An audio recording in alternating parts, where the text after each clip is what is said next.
So today we're talking about how Avatar still holds up after all of these years, and I just rewatched it. And I just want to say it's better than most cartoons that come out today. And even though I think Legend of Korra was actually enjoyable, it just doesn't hold up to the legacy of Avatar: The Last Airbender. Starting with Book 1 Water, I will say Katara and Sokka were definitely some of my favorite characters. We meet Appa, Aang's flying bison, and even later on we get Momo. This season was cool to me because we start understanding every element, how you should be connected to your bending, and even Zuko and Iroh, which turns out they both would be some of my favorite characters as well. Everyone thought the Avatar wasn't real anymore. He was missing for 100 years. Bro was chasing a straight up ghost, and then when he met him, he thought he could actually fight him. If it was a 100-year ghost, you know what I'm saying. Anyway, we do get some cool concepts. We meet the Kyoshi warriors and even Avatar Kyoshi, and even meet Avatar Roku. And the good thing about the Avatar 2 is if need to be, they can be planetary. If y'all remember, Kyoshi literally made an island and blew it off to the middle of a river or ocean or wherever she was. Another cool thing is we meet Jet. Jet was a pretty cool character, but I kind of knew he was evil right off the bat, even when I did watch it young. It's always the cool ones. Like Sasuke honestly ruined it for me. I just saw it coming.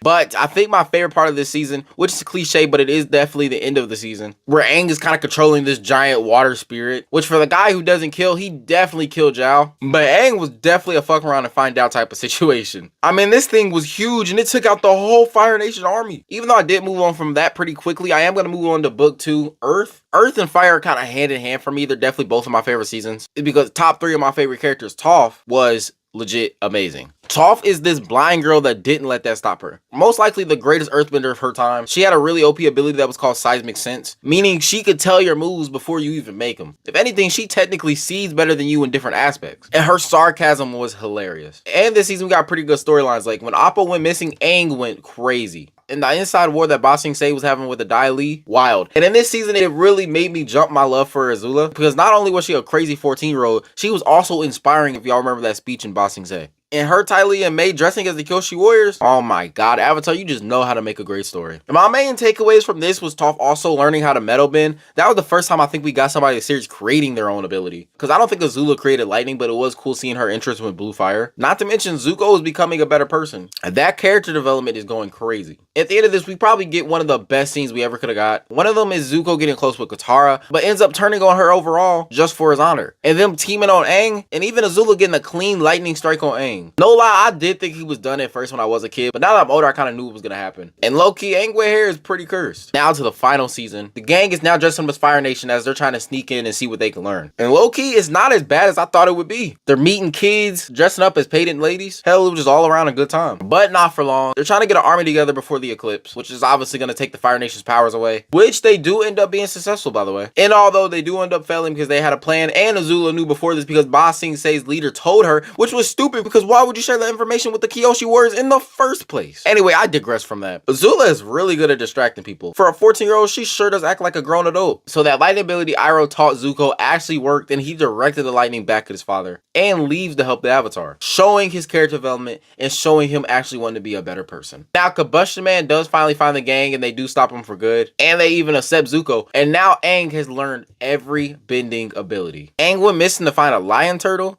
Nah, but since the thing here is actually taught him a really OP ability, and that is taking bending away, or in terms, taking the energy away. In the fight with Fire Lord Ozai, oh my god, I love this fight. And sometimes I go on YouTube and rewatch it just because. I mean, everything was perfect. Sozin comment boosting him like that. This man was fighting like a god. He was flying around, had insane firepower, shooting lightning. But boy, when Aang went in that Avatar state, I knew it was up. He grabbed the man by his beard. Bro was legit a natural disaster. Chasing him down and machine gun earthbending style, that is way too dangerous to actually lose on Fire Lord Ozai. But I think one of the best scenes that described Aang was him always finding a different way and taking his bending ability away. Anyway, it all ends amazingly. We get the happy ending. Katara and Aang is finally together. Zuko is the Fire Lord, and now it's time to bring all the nations together. Now, a lot of you think that was the end, but there's actually a lot of comics. You got stuff like The Search, The Rift, and even one-offs with just Katara and Sokka, and Azula and Zuko. The thing is the animation still holds up with amazing shots, beautiful cinematography, amazing character development, beautiful characters, and all around worth your time. Low-key, when I think about it, it's probably top 10 cartoons of all time. Plus, the main thing is that Avatar: The Last Airbender is one of Nickelodeon's best-selling shows. And personally, I feel like there's lessons you can learn in this. It taught us the gift of friendship, family, humanity, war. All these beautiful lessons were conveyed perfectly. And I will always love this series for that. And if you haven't watched it and you are still watching at this point in the video, I genuinely suggest it to you. I know it'll be worth your time. Subscribe if you want more.